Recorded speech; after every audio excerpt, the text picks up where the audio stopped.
இந்த பறவை காய்ச்சல் பண்ணை கோழிகள் மட்டுமல்லாமல் வீட்டில் வளர்க்கப்படும் கோழிகளுக்கும் எளிதாக பரவுகிறது.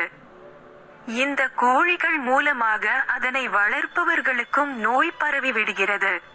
ஆனால் பறவை காய்ச்சல் பாதித்த கோழியை நல்ல முறையில் சுத்தப்படுத்தி கறியையோ அல்லது முட்டையையோ சமைத்து சாப்பிடும்போதும் பறவை காய்ச்சல் பரவுவது இல்லை.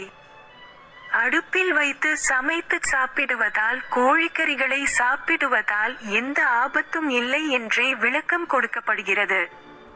அதுபோல பறவை காய்ச்சலுக்கான அறிகுறிகள் அனைத்தும் சாதாரண சளி, காய்ச்சல் அல்லது கரோனா அறிகுறிகளுடன் தான் ஒத்திருக்கின்றன. அதாவது இருமல், வயிற்றுப்போக்கு, மூச்சு விடுவதில் சிரமம், காய்ச்சல், தலைவலி, தசைவலி, சளி, தொண்டை வலி போன்றவை இதற்கான அறிகுறிகளாக உள்ளன.